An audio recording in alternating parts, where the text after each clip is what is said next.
Bang ingat. Suma. Ingat. Ya gimana Bang Suma, kita bahas cerita tentang apa? Yang tadi itu loh, latar belakang kenapa orang Yahudi ingin menyalib Yesus. Karena secara pribadi saya itu, setahunya saya itu karena kita manusia berdosa. Eh, Dia menanggung, ya, apa dia menanggung hubungannya? dosa kita. So- Dia menanggung Saudara, dosa kita, kesalahan Allah, kita.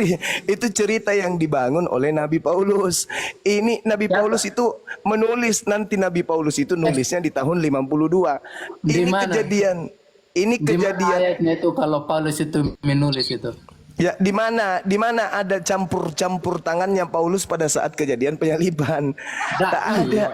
Di mana ayatnya kalau Paulus itu tentang penyaliban? Keadaan yang terjadi yang menyebabkan Suma, keluarga saya. Di mana ayatnya itu? apa tuh? Di mana ayatnya? Ya di Galatia, di Roma 14 nomor 9. Galatia berapa? Jangan di Galatia terlalu berat. Di Roma 14:9 aja. Roma 14 ayat 9. Ya, nomor 9, betul. Oke, sebab untuk itulah Kristus telah mati dan hidup kembali supaya ia menjadi Tuhan. Itu enggak yang Baik mendasari atas orang mati itu tidak. maupun atas orang-orang hidup. Apakah itu yang mendasari orang Yahudi Ini ingin membunuh Yesus? dasar- Apakah itu yang mendasari orang Yahudi? Itu pertanyaan saya. Itu yang Di kami mana dasar. di mana kejadian Gimana? itu bisa di mana kejadian itu bisa kita lihat? Itu kan narasi yang dibangun oleh Nabi Paulus. Setelah datang kemudian Mesias kepada dia, Kristus. Kristus datang kepada Nabi Paulus. Nah sekarang permasalahannya kemudian, kalau Anda mengatakan dasar pijakan penyaliban itu karena supaya dia bangkit dari kubur untuk menjadi Tuhan, maka pertanyaan saya, di mana cerita itu bisa kita lihat? Di mana cerita?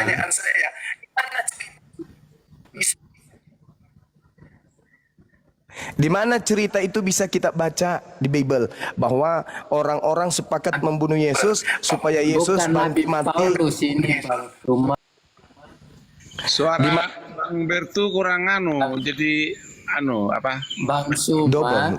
ini bukan Nabi Paulus. Ini Lalu kalau bukan Nabi Paulus, jangan kalau bukan Nabi Paulus, lalu tulisan dia 13 buku itu apa? Dia Kalau rasul. dia Rasul. Rasul ini bukan Kalau Nabi. yang Kau kalau jangan disebut sembarang rasul, kutip. tinggi mana posisi Nabi atau Rasul? Ya Nabi. Oh, lebih tinggi Nabi. Iya. Berarti Paulus jatuh grade, dia berarti jatuh derajat karena sebelum dia menjadi Paulus dia disebut Nabi Saulus. Nabi Saulus. Iya. Bang Suma. Kalau Sebentar. kita belajar dari Baca SD kisah itu para anak rasul. itu tidak mengerti. Baca kisah para rasul Daripada 13 nomor dengar 1. kau ini, saya pusing saya dengan kau ini. Alamak. Mana Nabi Rasul Paulus? Nabi Baca- Rasul Paulus. Baca Mana saudara. ayatnya? Di Ya, mana kisah para ayatnya rasul. itu? Ya, Kisah para rasul 13 nomor 1. Kisah para Rasul Ya, KPR 13 ayat berapa? nomor 1. Nomor 1. Iya.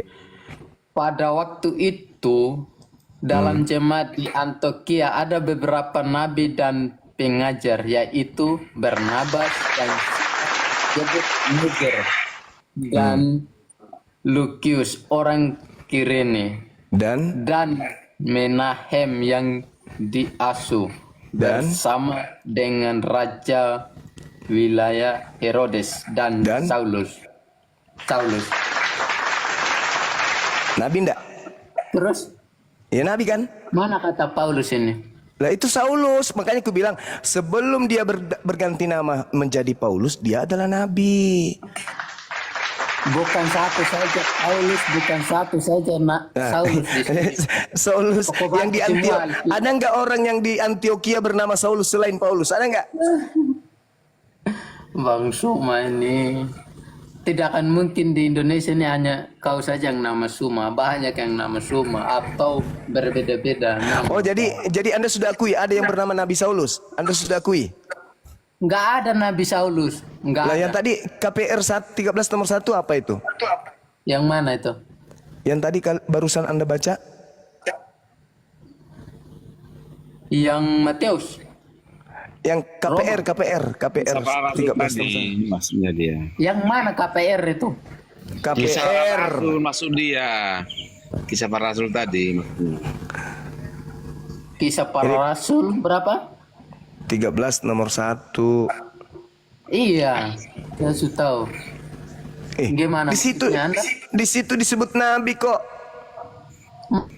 Mana Nabi? Di Antioquia ada beberapa pengajar dan nabi. Di antaranya Saulus. Alamak. Wah. Kau paham ini? Kau mengerti nak arahnya kalimat atau enggak? Justru Anda yang tidak mengerti.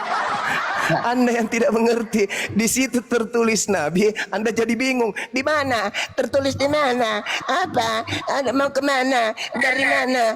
Berapa? Di mana? Anda yang tidak ngerti pula. Saya pula yang bertanya. Artinya ini atau enggak? Atau mau saya ajar kau dari SD? Mau?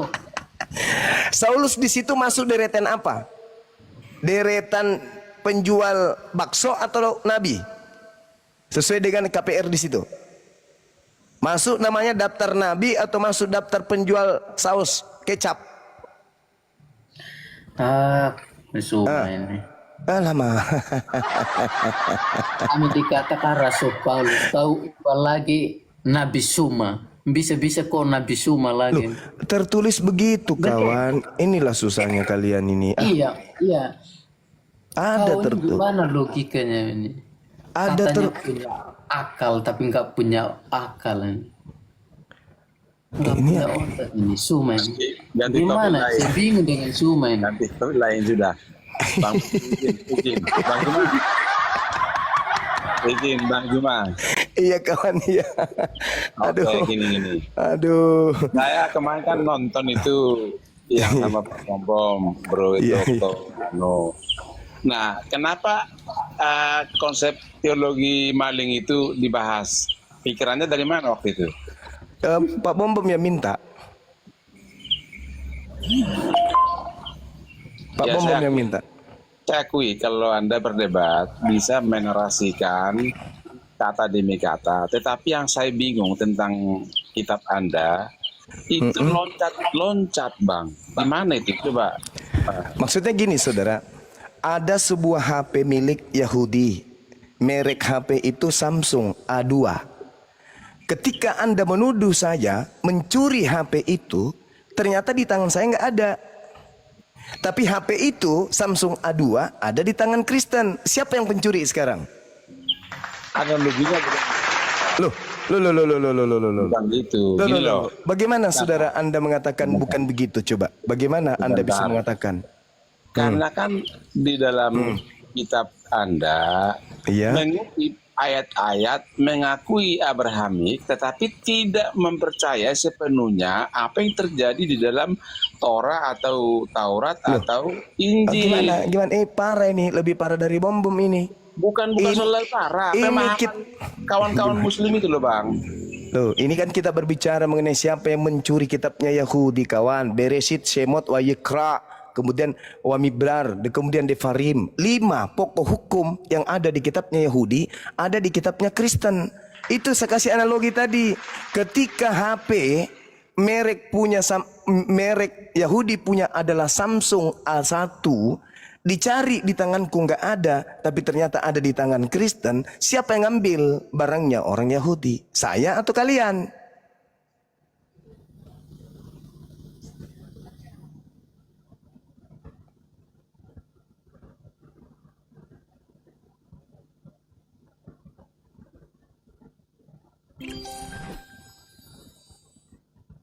Sepi. Gak ada kehidupan.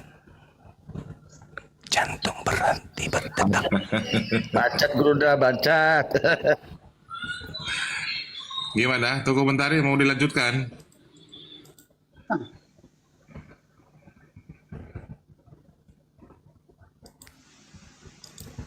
Komentar tadi saya undang balik nih. Bang, tuh komentari ganti-gantian Bang ya, bernasi Bang ya. Jangan tipe-tipean Bang. Iya, Ya. iya. Ganti-gantian Bang, jangan tipe-tipean Mak Gerunda Bang ya. Lanjut. Sekarang giliran siapa? Giliran dari semua materi tadi adalah latar belakang terjadinya keinginan orang Yahudi membunuh Yesus murni karena faktor ekonomi politik, tak ada karena dosa waris. Nah, itu. Nah, sekarang giliran Anda menjelaskan di mana pernah terjadi adanya latar belakang keinginan orang Yahudi mengeksekusi Yesus karena dosa waris. Itu tertulis di mana ceritanya biar saya baca. Silakan. Oke.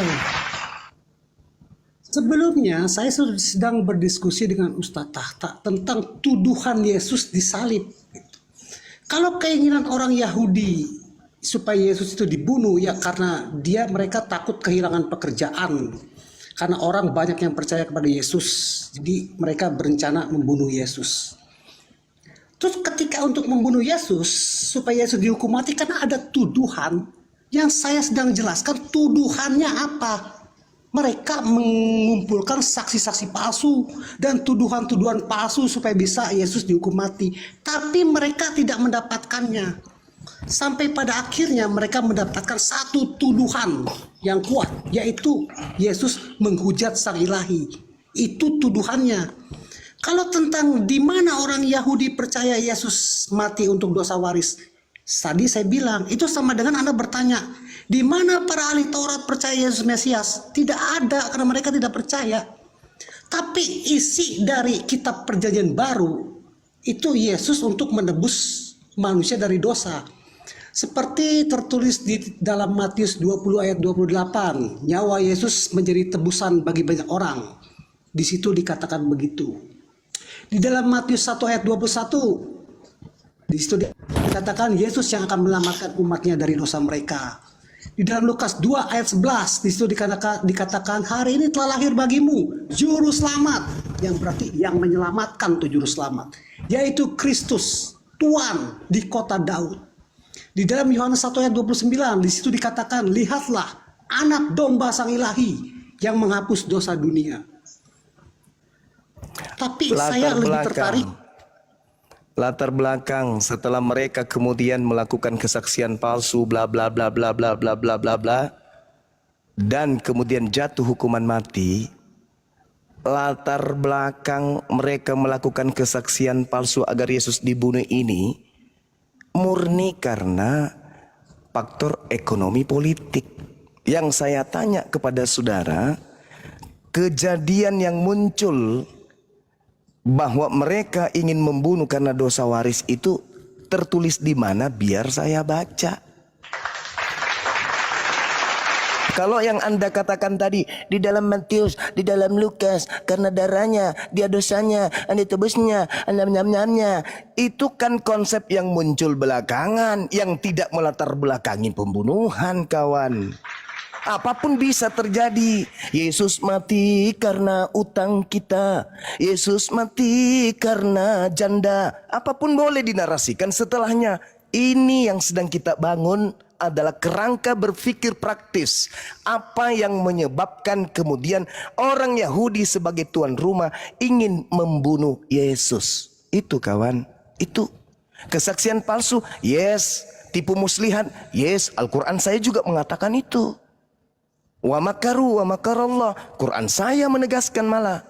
Tapi yang melatar belakangi ingin supaya mereka ini melenyapkan Yesus itu apa? Sampai detik ini kalau kita dudukkan perkara pada poin sesungguhnya, mereka ingin membunuh karena faktor ekonomi, politik. Adapun muncul dosa waris itu muncul karangan belakangan. Tapi kalau Anda menyangga itu, Anda mengatakan saya keliru, tolong tertulis di mana? Orang-orang Yahudi berkumpul kemudian mempersiapkan penyembelihan terhadap anak domba, karena pada hari itu mereka bersiap-siap untuk mengeksekusi dosa-dosa mereka dengan mengkorbankan darah Yesus, dan Yesus menerima dirinya untuk segera dieksekusi. Di mana itu saya bisa baca? Kalau itu betul berarti ada dua cerita kontradiksi yang berbeda. Satu karena faktor ekonomi, dua karena faktor dosa waris. Mana yang betul? Ayo, silakan. Din, saya mau tanya dulu, tanya balik Pak Juma. Silakan Bang. Ada anak Abraham 2, yang dikorbankan siapa? Yishmael, anak tunggal. Wah, salah. Di Quran itu Ishak kok. Enggak ada. Ishak lahir setelah Ishak lahir setelah kejadian kok. Jadi itu yang salah pemahaman kita dengan kawan-kawan Muslim. Lah enggak ada hubungannya sebenarnya antara Isa Ismail dengan Kristen, karena itu yang bermasalah hanya Yahudi dan Islam. Makanya kemarin itu saya membahas dengan Pak Bom, kenapa ada kitabnya Yahudi di Kristen, dan sampai hari ini ya dia akan menderita sampai 300 tahun ke depan. Karena memang tidak ada hak orang Kristen menggunakan kitabnya Yahudi. Apatah lagi mempermasalahkan Isa atau Ismail, sementara yang punya kitab tidak pernah bermasalah dengan Islam. Kalian aja yang kepo. Bukan kepo. Kalian memaksakan kehendak di abad 7 untuk kami percaya. Itu Lalu masalah. apa hubungannya kejadian itu dengan Kristen, kawan? Emang itu kitabnya Kristen? Loh, kami sudah melatar belakangi dari kejadian Latar itu. belakang apa? Siapa yang melatar belakangi dan siapa yang berikan otoritas bahwa itu ada latar belakang Kristen? Yohanes. Apa hubungannya? Apa hubungannya? Coba antara persembahan anak tunggal dengan Kristen, apa hubungannya? Di mana hubungannya itu? Kristen ini kan sebutan untuk mengikut Kristus, Bos. Yes, betul. Dan Yesus mengatakan waspadalah kepada Kristus yang menyesatkan banyak orang. Karena soal penyesatan itu bukan soal pengikut Kristus, tetapi mereka yang mengaku nabi-nabi. Oh tidak, bukan begitu kawan, bukan begitu. Penyesat itu bergelar Kristus, kata Yesus. Nah, Kristus inilah nanti yang menunjuk utusannya, rasulnya, untuk menjadi perpanjangan tangannya ke seluruh penjuru bumi, untuk menjadikan orang-orang menjadi pengikut Kristus penyesat itu. Begitu kawan. Makanya saya katakan, marilah saudara Kristen kita duduk. Perkara ini harus kita dudukkan dengan sistematis, dengan kerangka berpikir rasio. Bukan iman. Kalau iman ya tak ada diskusi. Oke. Tapi kalau kita silakan. Saya ikuti dulu cara narasimu. Gini. Iya, silakan. Kebenaran apa yang Anda bawakan dari kitab Anda atau Nabi Anda? Secara jujur, saya udah baca sejarah tapi saya nggak bawa bukunya. Ya. Nabi Muhammad bukan tokoh rohani, tetapi dia tokoh pemersatu Arabia untuk melawan Eropa itu, bro. Iya. Bagaimana? Mana buku? Mana kitabnya? Mana kitabnya kemudian? Itu jadi. Enggak, saya tanya. Kalau narasi Anda ini betul, mana kitabnya? Mana kitabnya Nabi Muhammad? Karena kalau bagi kalian semua pun agama Islam, sementara Yesus datang ke dunia bukan bawa agama, membawa kebenaran yang untuk mengikuti. Tapi faktanya dari belenggu dosa gitu loh, Bang. Tapi faktanya Yesus itu anak soleh, bukan Kristen. Loh, ya gak mungkin Kristen. Yesus dia itu anak Allah Bapa yang tunggal. Anak soleh, Yesus itu anak soleh. Iya, berarti dia Muslim. dia disebut sebagai Kristen gitu loh, Bang. Iya, berarti dia Muslim karena dia soleh. Kata soleh itu tidak hanya di Muslim, bro. Dari mana Anda bisa mendapatkan kata soleh itu selain daripada Muslim? Dari mana? Hendaklah, begini loh, ini ada narasi ketujuan ya. Hendaklah kalian memilih diaken atau penatua menjadi orang-orang yang saleh.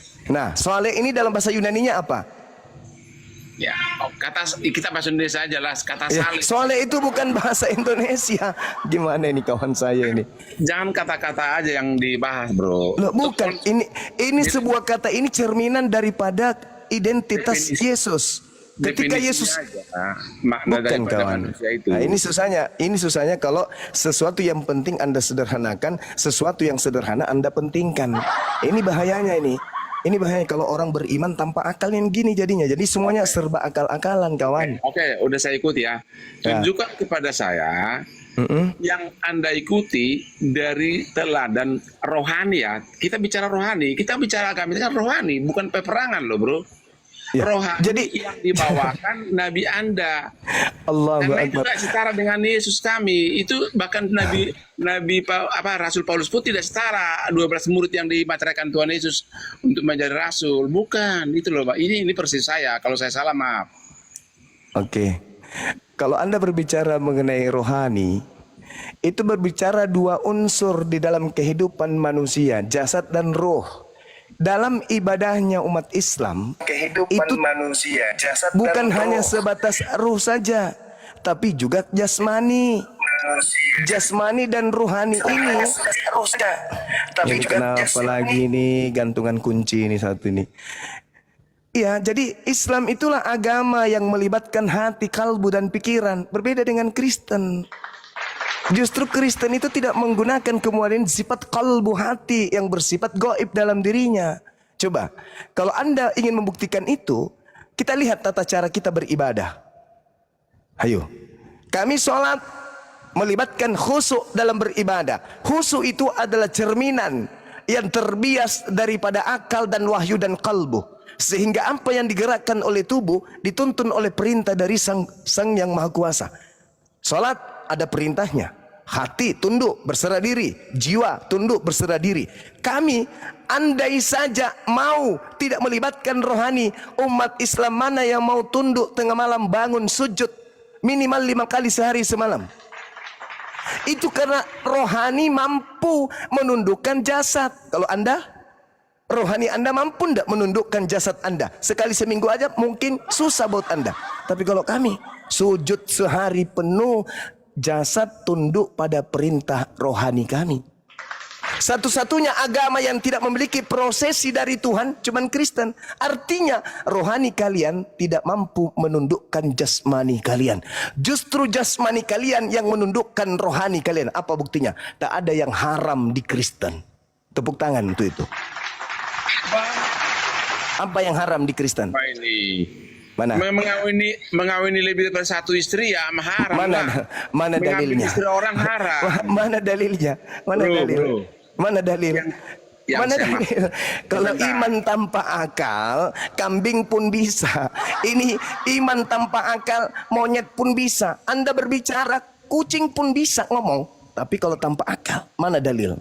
Justru akal itu yang dicocok. Mana dalil pengharaman di Bible? Satu ayat saja kalau ada. Kujadikan obat kalau ada. Silakan. Mana? Jadi Mana? gini loh. Enggak ada kawan. Tepuk tangan untuk itu. Tak ada yang haram di agama Anda. Semuanya halal. Yang mengikuti cara berpikirmu saya ikuti. Bukan. Anda harus ikut. Anda harus ikut. Tidak mungkin saya yang ikut Anda. Anda yang harus yang ikut. dibawakan oleh Nabi yang tahun itu.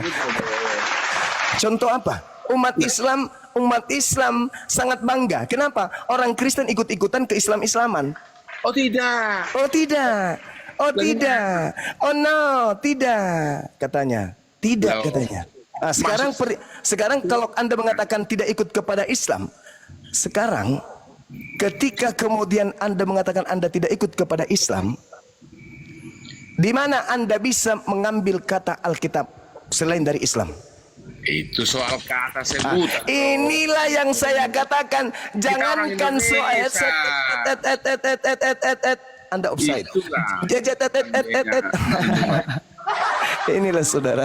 Inilah kalau beragama tanpa akal. Inilah kalau beragama tanpa akal. Anda mengatakan tidak ada yang bisa ditiru. Jangankan kami umat Islam, sami'na wa ta'ana. Kristen aja nih yang dari barat, agama penjajah, ikut ajaran Nabi Muhammad.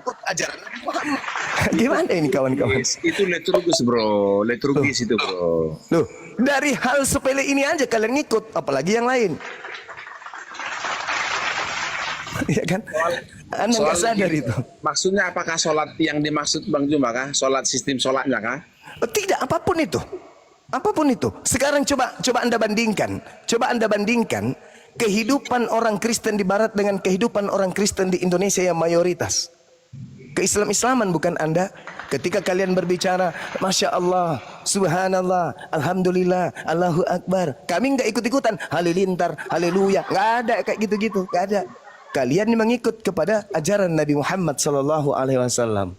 Mana pernah kita bilang subhanallah, masa. Saudara, saya pernah naik pesawat dari Palu ke Makassar saat bencana.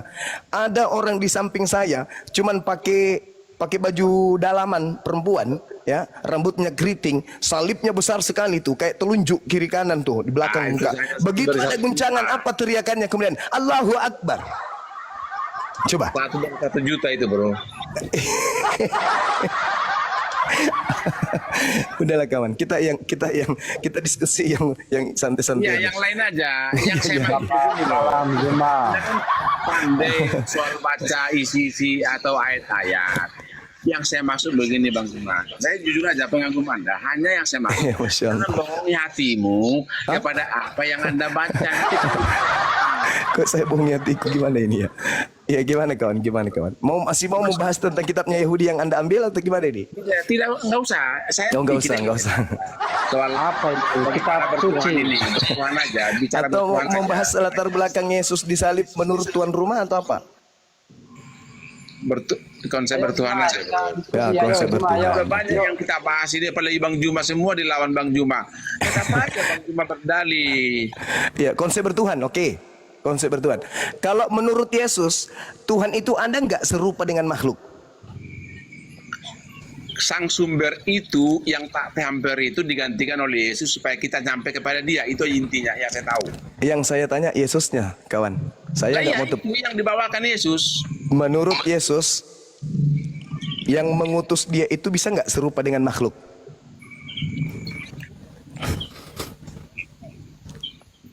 Baru saya dengar pertanyaanmu ini. Jadi saya jawab. Baca Yohanes 5 nomor 37. Gini. Saya udah katakan. Ayat demi ayat Anda paham betul dan hafal bahkan. Yang saya maksud begini. Ketika Anda membaca isi daripada Bible kami itu, Anda teriring untuk memutarbalikkan atau mendefinisikan seenak hati penyampaianmu dalam narasimu itu yang saya nggak terima itu loh Bang. Oh saudara, bukan begitu, salah, keliru Anda. Iya. Kenapa Bible itu kemudian dari zaman ke zaman direvisi, dikoreksi? Itu Karena kata-katanya Bang. enggak, bukan saudara. Karena ada makna rasa bahasa Indonesia yang ingin dipadukan dengan konsep pemahaman kita orang Indonesia dengan apa yang tertulis. Secara teks, betul? Nah, makanya contoh, Bapak yang mengutus aku, dialah yang bersaksi tentang aku. Kamu tidak pernah mendengar suaranya, rupanya pun tidak pernah kamu lihat. Bagaimana sesuatu yang tidak pernah kita lihat rupanya bisa kita gambarkan kemudian seperti makhluk? Coba. Kan dia udah bilang, ketika engkau melihat saya Thomas, bukankah engkau sudah melihat Bapa? Kan itu ada di sana. Bukan Thomas di situ. Itu bukan Thomas. Ya. Nah, sekarang ketika kau membunuh aku berarti sama dengan membunuh Bapa yang Maha Kuasa itu. Kalau soal membunuh Bapak, bukan ke situ lah. Tapi kalau melihat ke situ, kalau membunuh tidak. Inilah kesalahan fatal yang Anda punya. Itu loh. Sederhana bukan? Sederhana.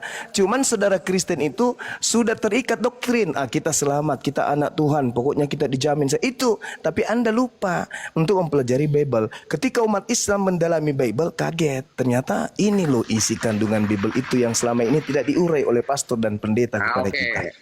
Gitu. Terima. Sebentar Bang, terima. Gitu, makanya aku bilang tadi, makanya saya komparasikan narasi Anda kepada kebenaran di bawah Nabi Anda terhadap apa yang disebut rohani tadi. Bagaimana kita bisa mencontoh dia sebagai yang diagungkan, kelakuan dia tidak seperti apa yang Anda narasikan. Nah, sekarang ketika berbicara mengenai kelakuan beliau, yang tahu Anda atau orang yang sesamanya sampai hari ini? Aduh, kan fakta semua di Alkitab. Kan lucu kan? Nah, sekarang ketika Anda mengatakan bahwa kelakuan beliau, yang tahu kelakuan beliau ibunya, saudara-saudaranya, anak-anaknya, sepupunya, keluarganya, orang se-RT, sekampung, seakidah, seagama. Lalu Anda siapa? Kan gitu pertanyaannya. Makanya gini bro, itu yang saya, cuman nggak enak kita di forum ini menyampaikan nanti kan sebenarnya di ayat Al-Quran Anda sendiri pun itu ada jawabannya, cuma saya nggak mau ngomong lah. Silakan Anda tunjukkan, kan begitu, saudara, nggak apa-apa, kita berdata nggak masalah, kita ungkap semua apa yang ada datanya, nggak masalah, yang penting datanya ada. Coba. Contoh yang Contoh. Ada nih kata orang ini dibahas mungkin waktu saya tonton Abang Juma tahun 2000 ya kalau nggak salah, yang soal masalah Aisyah dikawini 6 tahun, gimana kebenarannya itu? Cobalah. Nah, sekarang hukum apa yang dilanggar ketika kemudian beliau menikahi Siti Aisyah? Hukum negara, hukum agama, hukum adat, hukum apa yang dilanggar oleh beliau? Hukum moral. Hukum moral. Di mana itu tertulis? 6 tahun loh Bang. Itu kapan kejadiannya?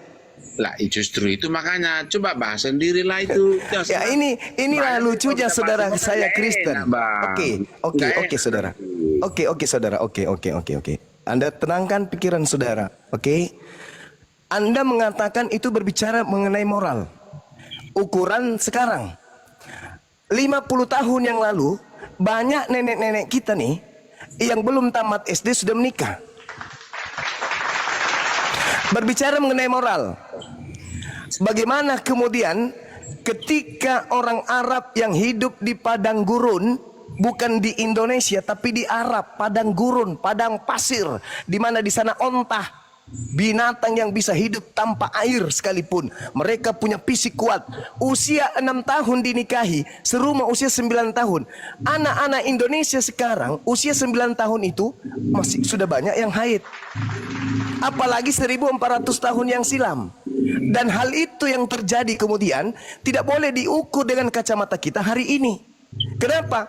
Anda coba lihat bagaimana Nabi Adam anaknya dengan anaknya, adik-beradik saling menggauli. Apakah itu aib? Kalau adik-beradik pasti aib lah bro. Nah, bagaimana dengan keadaan anaknya Adam alaihissalam? Ya kalau itu nggak usah lu jauh-jauh. Nah, ini dia. Makanya kalau kita memandang sesuatu, jangan sudut pandang kita untuk memandang itu, tetapi kita harus melihat dari aspek beberapa kacamata pada masanya, masa sekarang dan masa yang akan datang. Itu yang perlu kita lihat. Betul. Nah, sekarang ketika ya silakan. Izin Bang. Justru itu yang saya maksud dari narasi dan penjelasan Bang tadi. Hukum moral yang saya maksud, bagaimana sebagai teladan kita untuk kita ikuti, sementara moral dia tidak selayaknya menjadi contoh, menjadi seorang yang jadi biru secara rohani gitu loh Bang. Itu yang saya maksud. Inilah kalau Anda hanya melihat gajah dari pipet, yang Anda lihat cuma sehelai bulu dari gajah. Enggak. Justru apanya? itu yang disebut itu gini. Sebentar saya lanjut, enggak apa-apa.